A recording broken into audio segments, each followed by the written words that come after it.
The mining drill hit something hard. Captain Li Huan stopped the machine and wiped sweat from his face. He had been digging on this dead planet for 3 weeks, looking for rare metals. The planet called Kepler 442b was ugly and empty. No trees, no water, just red dirt and rocks everywhere. "Captain, you need to see this," said Kim Day. The young technician was pointing at his scanner. The screen showed strange readings from deep underground. Li Huan climbed down into the hole they had made. 20 feet down, the drill had hit something that was not rock. It was smooth and dark like polished metal.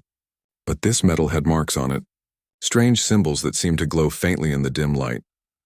"Get Dr. Park down here," Li Huan called up to his team. Dr. Park Mira was the smartest person on their small ship. She studied old things and dead languages. When she saw the metal surface, her eyes went wide. She knelt down and touched the symbols with her gloved hands. "This is not human," she said quietly.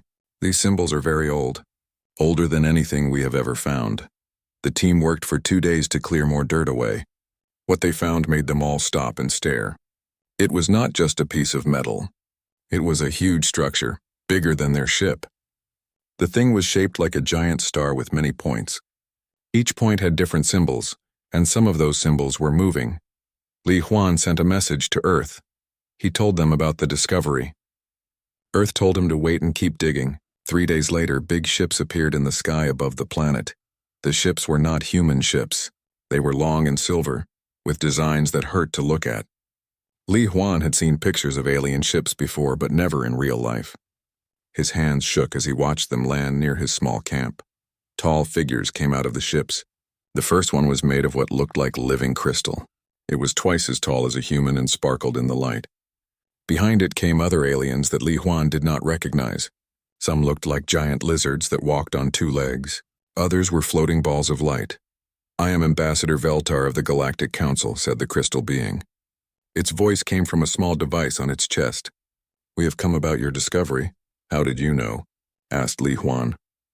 "We have been watching for signs of these mechanisms for 10,000 years, said another alien. This one was old and looked like a huge lizard with wise eyes. "I am High Scholar Thexum.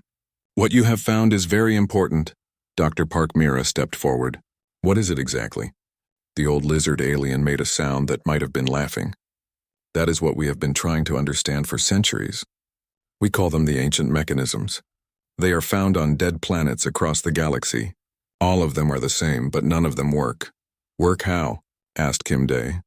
"They are machines," said Veltar, "but they do not respond to any technology we know.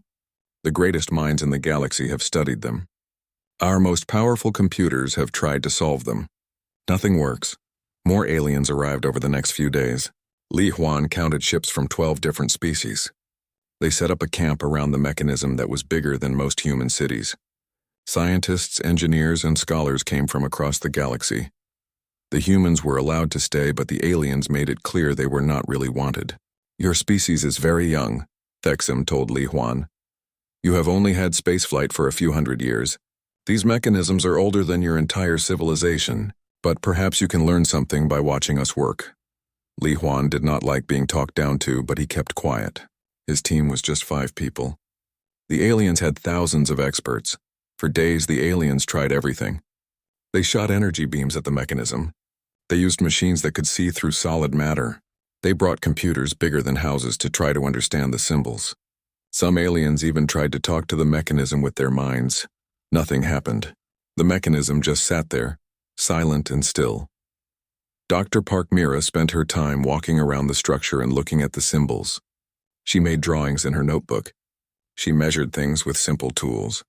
The aliens ignored her completely. "Look at this," she said to Li Huan one evening. She showed him her notebook. "I think these symbols tell a story." "What kind of story?" "I am not sure yet. But they are not just random marks. There is a pattern. And look here." She pointed to a section of symbols that seemed brighter than others. "These ones are different. They almost look like they are waiting for something." Kim Day joined them. He had been running scans with their basic human equipment. "Captain, I found something weird. The mechanism is not dead. There is energy inside it, but it is very weak, like it is sleeping." "Have you told the aliens about this?" asked Li Huan. "I tried. They said our equipment is too simple to give real readings. They think I am wrong." That night, Li Huan could not sleep. He walked around their small camp and looked up at the alien ships. They were huge and advanced with technology that seemed like magic. But for all their power and knowledge, they could not wake up one old machine. He walked over to the mechanism. In the darkness, the symbols seemed to glow a little brighter. Li Huan reached out and touched the smooth surface. It was warm. For just a moment, he thought he heard something, like music but very faint. When he listened harder, it was gone. "Interesting," said a voice behind him. Li Huan turned and saw Dr. Park Mira walking toward him. "I heard it too." "Heard what?" "The music. It only happens when humans touch it. I have been testing it for 3 days. The aliens cannot hear it." Li Huan stared at her. "Are you saying this thing responds to humans?" "Maybe. Or maybe it responds to something that only humans have." They stood there in the darkness looking at the ancient machine. Around them, the alien camp was quiet. Tomorrow, the aliens would try again with their advanced technology. They would fail again, just like they had been failing for 10,000 years. But maybe, Li Huan thought, they were trying the wrong way. Maybe the answer was not about having the most advanced technology. Maybe it was about something else entirely. 2 more human ships arrived the next morning. Captain Li Huan was happy to see Engineer Choi Young and Dr. Song Hana step out. Choi Young was famous for seeing patterns where others saw only chaos. Dr. Song Hana studied how minds work and think. "So this is the famous mechanism," said Choi Young, looking at the giant star-shaped structure. "The reports do not do it justice. The alien scientists were not happy about more humans arriving." Lord Kethmaran, a warrior from a proud species that looked like armored bears, spoke loudly to Ambassador Veltar. "Why do we allow these primitives to remain?" he growled. "They have no understanding of advanced science. They will only get in our way." "The humans found it first," Veltar replied calmly. "Galactic law gives them the right to observe." "Let them observe from orbit then," said Kethmaran. "Not here, where real work is being done." Dr. Park Mira showed the new arrivals around the mechanism. She explained what the aliens had tried so far. Energy weapons, quantum scanners, psionic probes, gravity manipulators, and machines that could think faster than entire planets. "All failures," she said. "But look at this." She led them to a section where the symbols seemed different. "I think these marks are not just writing. They look like music notes too." Choi Young knelt down and studied the symbols carefully. He had always been good at seeing connections between different things. "You are right. But they are more than music. Look here." He pointed to a curved line that connected several symbols. "This is a mathematical formula, and this part here looks like an emotion." "An emotion?" asked Dr. Song Hana. "See how the symbol gets wider and then narrows? It looks like surprise or maybe joy, like the feeling you get when you suddenly understand something." Dr. Song Hana was fascinated. "So the symbols combine music, math, and feelings?" "Maybe," said Dr. Park Mira. "But what does that mean?" They spent the morning making careful drawings of different symbol groups. The aliens continued their own work, using machines that hummed and flashed with bright lights. High Scholar Thexim brought out a device the size of a house that could think 1 billion thoughts per second. It studied the mechanism for 6 hours and then gave up. "Impossible," muttered Thexim. "The quantum signatures make no sense. The material should not exist. The energy patterns are all wrong." While the aliens grew more frustrated, the humans worked with simple tools. They measured distances with tape measures. They drew pictures with pencils and paper. Kim Day used basic scanners that were older than some of the alien scientists. "Captain," Kim Day called out in the afternoon. "Something is happening." Li Huan hurried over. On Kim Day's simple scanner, energy readings were slowly climbing. Not much, but enough to notice. "When did this start?" asked Li Huan. "About an hour ago. Right after Dr. Song Hana started talking to that section over there." They looked at Dr. Song Hana. She was sitting cross-legged in front of a part of the mechanism, talking quietly to the symbols. "What is she doing?" asked Choi Young. "I think she is treating it like it has feelings," said Dr. Park Mira. Li Huan walked over to Dr. Song Hana. "What are you saying to it?" "I am telling it about myself," she said without looking away from the symbols. "About being human. About how we think and feel. I know it sounds crazy, but I think this mechanism was made by beings who understood that intelligence is not just about logic." "You mean it has emotions?" "Maybe. Or maybe it needs emotions to work properly." As she spoke, more symbols began to glow faintly. The change was so small that the advanced alien sensors did not notice it. But the humans' simple equipment picked it up. That evening, the human team gathered in their small shelter. Outside, they could hear the aliens arguing loudly. Some species wanted to use force on the mechanism. Others wanted to bring even bigger machines. "I have been thinking," said Choi Young. "What if the mechanism is not broken? What if it works exactly as it was designed to work?" "What do you mean?" asked Li Huan. "Every alien species we have met thinks in a similar way. They are very logical. They solve problems by breaking them into smaller pieces and analyzing each piece. But humans are different." Dr. Song Hana nodded. "We use logic, but we also use intuition. We make guesses. We feel our way through problems sometimes. The aliens see that as a weakness," said Dr. Park Mira. "They think emotions make us confused and stupid. But what if emotions are exactly what this mechanism needs?" asked Choi Young. Kim Dae looked up from his scanner. "The energy readings are getting stronger. Whatever we are doing, it is working." Over the next few days, the humans tried a new approach. Instead of trying to force the mechanism to work, they treated it like a friend they were getting to know. Dr. Song Hana talked to it about human history and culture. Dr. Park Mira sang songs to different sections.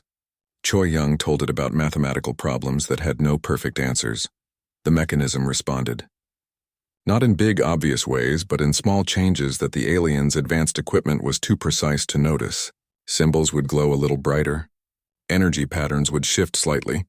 Some sections would warm up when humans touched them. The aliens remained completely unaware of the progress. Their machines were looking for big, dramatic changes. They expected the mechanism to suddenly activate with flashing lights and loud noises. They could not see the gentle awakening that was actually happening. "Fascinating," said High Scholar Thexim on the 5th day. "Your species continues to waste time with primitive methods while we conduct real science." "Maybe our primitive methods are working," said Li Huan. Thexim made a sound like laughing. "Young human, we have studied these mechanisms for longer than your species has existed. If we cannot activate them, what makes you think you can?" "Maybe because we are not trying to activate them," said Dr. Park Mira.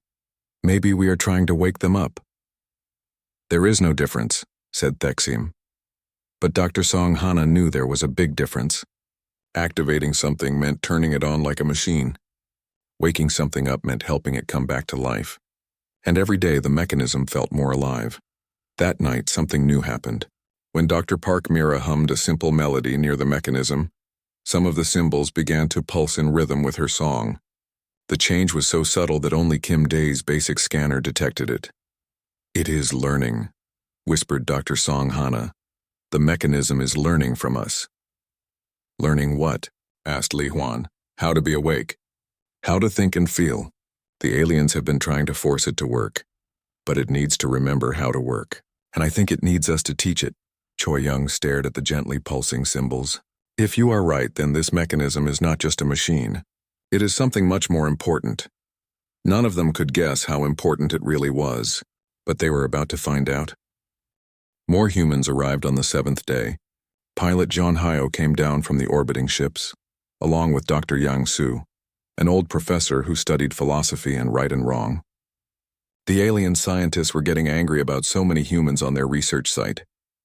"This is becoming ridiculous," complained Prime Calculator Zixandra. "This alien looked like a walking computer made of metal and lights.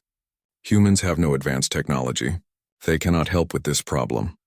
But the humans were helping even though the aliens could not see it. The mechanism was changing more each day. Symbols that had been dark for thousands of years were now glowing softly. Energy patterns were becoming stronger and more complex. John Hyo was amazed when she saw the mechanism for the first time. As a pilot, she was used to understanding complex three-dimensional shapes quickly. "This is not just art," she said, walking around the structure. "This is a map. A map of what?" asked Captain Li Huan. "I am not sure yet. But see how these lines connect? And how the symbols are arranged in groups. It reminds me of star charts, but more complicated." Dr. Yang Su was more interested in the symbols themselves. The old professor had spent his life thinking about difficult questions that had no easy answers. "These symbols are asking questions," he said after studying them for an hour. "What kind of questions?" asked Dr. Park Mira. "Moral questions." "Look here. He pointed to a group of symbols that seemed to tell a story.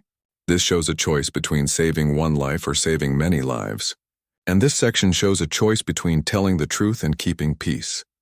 Kim Dae's scanners showed that the mechanism's energy levels jumped whenever Dr. Yang Su talked about these moral problems. It was as if the mechanism was very interested in how humans thought about right and wrong. That afternoon, something unexpected happened. The mechanism projected its first hologram. Dr. Song Hana was sitting near the base of the structure, talking quietly about human emotions. Suddenly, a beam of light shot up from the mechanism and created a picture in the air above them. The hologram showed a simple scene, a person standing at a crossroads. Two paths led away in different directions. One path was easy and smooth. The other path was rocky and difficult. "It is asking us to choose," said Dr. Yang Su. The aliens gathered around quickly, their sensors scanning the hologram from every angle. But their machines could not interact with it. When High Scholar Thexim tried to touch the holographic person, his hand passed right through. Dr. Songhana reached toward the hologram. Her hand did not pass through. She could touch the holographic person and move it toward either path. "How is this possible?" demanded Prime Calculator Zixandra. "Our quantum manipulators should be able to interface with any holographic projection." "Maybe it only works for humans," suggested Li Huan. The aliens did not like this idea at all. They tried everything to interact with the hologram. They used their most advanced technology, their strongest computers, even their psychic powers. Nothing worked. But when any human touched the hologram, they could move things around and make choices. The mechanism seemed to be testing them, giving them moral problems to solve. Dr. Yang Su spent hours working with the holograms. Each time he made a choice, new symbols would light up on the mechanism. The energy readings kept getting stronger. "It wants to understand how we think," he told the others, "not just how we solve math problems or build machines. It wants to know how we decide what is right and wrong." The aliens became more frustrated as the days passed. Their advanced technology was useless. Their logical thinking could not solve the mechanism's puzzles. Some of them started to get angry. "This is impossible," growled Lord Kethmoran. "No primitive species should be able to succeed where we have failed." "Maybe that is exactly the point," said Dr. Park Mira. "Maybe being primitive is not a weakness here." Ambassador. Veltar was more diplomatic, but Li Huan could see that even the crystal alien was troubled. "Perhaps we should study your methods more carefully," Veltar said. "There may be something we have missed." But the aliens could not copy what the humans were doing because they did not think the same way. When the mechanism showed them moral choices, the aliens tried to calculate the mathematically perfect answer. They looked for the logical solution that would create the best outcome for the most people. The humans did something different. They considered the logical answer, but they also thought about feelings and fairness and things that could not be measured. Sometimes they made choices that were not mathematically perfect but felt right. The mechanism loved this. Every time a human made a choice based on both logic and emotion, more systems came online. The structure began to hum with power. Pilot John Hyo made an important discovery on the 10th day. While working with a holographic puzzle that showed a three-dimensional maze, she realized something. "The mechanism is not testing our intelligence," she said. "It is testing our wisdom." "What is the difference?" asked Kim Dae. "Intelligence is about knowing facts and solving problems," explained Dr. Yang Su. "Wisdom is about knowing what to do with that knowledge. It is about understanding that some things are more important than being right." As if the mechanism had been waiting for them to understand this, it projected its most complex hologram yet. This one showed an entire civilization facing a terrible choice.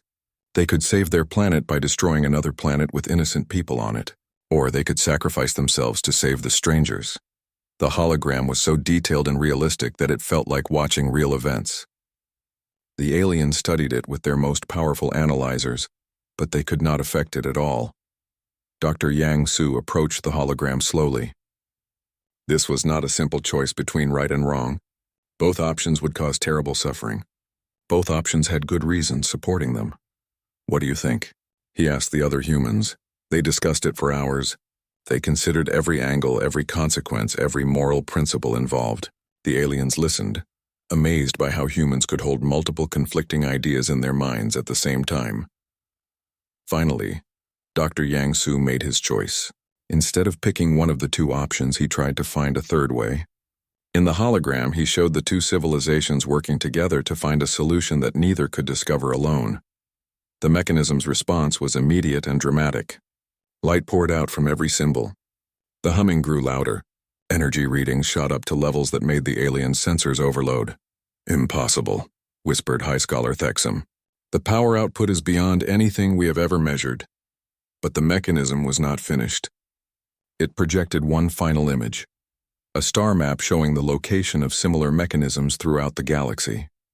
There were thousands of them, all waiting to be awakened, and according to the map, only humans had ever successfully activated any of them. The implications were staggering. For the first time in galactic history, a primitive species had accomplished something that the most advanced civilizations could not do.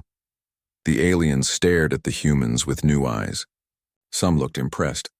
Others looked worried, and a few looked angry and dangerous. Captain Li Huan realized that everything was about to change. The question was whether it would change for the better or for the worse. More ships arrived every day, not just research vessels now, but military ships. Admiral Kang Wu brought 3 human warships to protect the research team. The aliens brought much larger fleets. The mood in the camp changed completely. What had started as a scientific expedition was becoming something much more dangerous. "Humans must be removed from this site immediately," declared War Master Grilthak. "A massive alien that looked like a walking tank with too many arms. They are contaminating the research." "The humans are the only ones making progress," Ambassador Veltar replied calmly. But Li Huan could see tension in the crystal alien's posture. "That is exactly the problem," growled Grilthak. "No primitive species should have this kind of power." The mechanism had been fully active for 3 days now. It projected complex holograms that told the story of its creators. The humans called them the Ancients, and they had been amazing. The Ancients were not one species, but many species working together. They had built technologies that could reshape stars and move planets. But more importantly, they had learned to balance incredible power with incredible wisdom. Dr. Yang Su spent hours studying the holographic records. "They face the same problems we do," he told the others. "War, hatred, fear of differences. But they found a way to work together." "How?" asked Dr. Park Mira. "By creating these mechanisms. They are not just machines. They are tests. The Ancients placed them throughout the galaxy before they disappeared. They wanted to find species that could inherit their knowledge safely. The mechanism showed them more. It revealed that the Ancients had been watching the galaxy for millions of years, waiting for someone to pass their test. Many species had tried. All had failed until now. The test has multiple parts, explained Dr. Song Hana after studying the projections. Intelligence, creativity, wisdom, and cooperation. Most species excel at 1 or 2 of these. But the test requires all 4 working together. Kim Day's scanners detected something new that day. The mechanism was not just active, it was connected to something vast. Energy patterns flowed through space itself, linking this mechanism to others across the galaxy. "It is like a network," he said, showing his readings to the others. "And we just logged in." That night, the mechanism gave them its greatest gift and its greatest burden. A new projection appeared showing the location of the Ancients' greatest creation, a massive facility hidden in another dimension. The facility contained technology beyond imagination, machines that could heal dying worlds, weapons that could destroy entire star systems, and knowledge that could advance any civilization by thousands of years. But there was a catch. The facility would only open for the species that had awakened the mechanisms. And once it opened, that species would become the guardians of ancient technology. "This is what every civilization has dreamed of," whispered High Scholar Thexim. "Unlimited power, unlimited knowledge, and unlimited responsibility," added Dr. Yang Su quietly. The aliens were no longer hiding their feelings. Some species saw humans as unworthy primitives who had somehow cheated. Others wanted to form alliances with humanity to share the ancient technology. A few began making threats. The most dangerous was War Master Grilthak. His species had ruled their section of the galaxy through force for thousands of years. The idea that humans might become more powerful than them was unacceptable. "We will not allow savages to control ancient technology," he announced during a tense meeting of all species. "If humans will not share this knowledge freely, We will take it by force. You cannot take it, said Captain Li Huan. The mechanism only responds to us. Then we will take you, Grilthak replied with a nasty smile. Admiral Kang Wu stepped forward. She was a small woman, but her presence filled the room. I would not recommend that course of action. Your few ships against our armada? Grilthak laughed.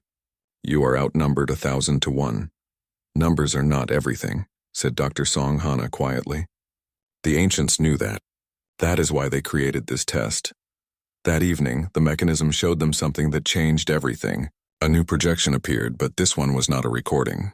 It was a living consciousness, the last surviving ancient preserved in the mechanism's computer systems. The being called itself the Remnant. It looked like shifting patterns of light and energy, beautiful and alien beyond description. Greetings, young ones, it said in a voice like music. I have waited so long to speak with those who could pass our test. The aliens fell silent, awed by the presence of a being from the galaxy's oldest civilization. Even War Master Grilthak stopped making threats. Why did you choose us? Asked Li Huan. We did not choose you, the Remnant replied. You chose yourselves. Every species in the galaxy had the same chance to prove their worth. You are simply the first to succeed. What makes humans different? Asked Dr. Park Mira. The Remnant's form shifted, becoming brighter. You balance things that others cannot balance. Logic and emotion. Strength and compassion. Progress and wisdom. Most species excel in one area but fail in others. The Grilthak are strong warriors but lack compassion, the Remnant continued. And War Master Grilthak snarled. The Zixandra are perfect logicians but cannot understand feelings. The Veltar are wise but lack the courage to act when action is needed. Ambassador Veltar's crystal form dimmed slightly. But the alien did not argue. Humans are not the strongest or the smartest, said the Remnant. But you are the most complete. You can think and feel and choose and grow. That is what we were waiting for. So what happens now? Asked Admiral Kang Wu. Now you face the greatest test of all, said the Remnant. You have the power to claim our legacy. The question is, what will you do with it? The projection showed them the choice clearly. They could take the ancient technology and become the most powerful species in the galaxy. They could rule over the aliens who had dismissed them as primitives. They could have revenge for every insult and threat, or they could do something else entirely. Dr. Yang Su looked around at his fellow humans, then at the assembled aliens. Some looked hopeful. Others looked fearful. A few still looked angry. We need time to think, he said finally. Time is something you may not have, the Remnant warned. Others are coming. Not all species will accept what has happened here. Some will try to destroy what they cannot control. As if summoned by those words, Kim Dae's scanners detected new ships approaching. Lots of them. And they were not coming to talk. The real test was about to begin. The new ships filled the sky above the planet. Captain Li Huan counted hundreds of them from dozens of different species. Some came as allies, hoping to share in the ancient technology. Others came as conquerors, planning to take it by force. Quite a crowd, said Admiral Kang Wu, watching the tactical displays. I count at least 15 different military fleets up there. The situation on the ground was getting tense. Some aliens wanted to protect the humans and the mechanism. Others wanted to destroy both. War Master Grilthak had brought his largest warships and was making demands. You have 1 day to decide, he announced. Share the ancient technology with all species equally, or we will take it by force. We cannot share what we do not yet have, replied Dr. Yang Su calmly. Then claim it, demanded High Scholar Thexim. The old lizard alien was desperate after studying the mechanisms for so long. Open the ancient facility and bring back their knowledge. The Remnant appeared again as the arguments grew louder. The ancient consciousness watched the assembled aliens with something that might have been sadness. This is why we waited so long, it said. Power without wisdom leads only to destruction. We hope to find a species that could break this cycle. Maybe we can, said Dr. Park Mira. She had been thinking hard since the night before, but not in the way anyone expects. What do you mean? Asked Li Huan. Everyone assumes we have to choose between keeping the technology or sharing it equally. But what if there is a third option? Dr. Song Hana understood immediately. Like the holographic test, when faced with 2 bad choices, we found a third way. The humans gathered around the mechanism to discuss their decision. The aliens waited, some impatiently, others with growing concern. In orbit, More ships arrived every hour. "We could become the rulers of the galaxy," said Admiral Kang Wu quietly. "The ancient technology would make us unstoppable." "Is that what we want?" asked Dr. Yang Su. "Some humans would want that," admitted pilot John Hyo. "Power is tempting." "But power corrupts," said Dr. Park Mira. "The ancients knew that. That is why they created this test." Kim Day looked up from his scanners. "The mechanism is responding to our discussion. Energy levels are rising." They talked for hours while the aliens grew more restless. Some species began positioning their ships for battle. Others tried to form alliances. A few started making plans to evacuate the planet before the fighting began. Finally, the humans reached their decision. Dr. Yang Su approached the mechanism and placed his hand on its surface. The ancient device responded immediately, projecting the star map that showed the way to the ancients' hidden facility. "We claim the inheritance of the ancients," he said formally. The aliens held their breath. Some looked excited, others looked afraid. "But we do not claim it for humanity alone," Dr. Yang Su continued. "We claim it for all species who are willing to learn wisdom along with knowledge." "What does that mean?" demanded War Master Grulthak. "It means we become the guardians, not the owners," explained Dr. Park Mira. "The ancient technology will be shared, but only with species that prove they can use it responsibly." "And who decides what is responsible?" asked Ambassador Veltar. "We do," said Dr. Songhana.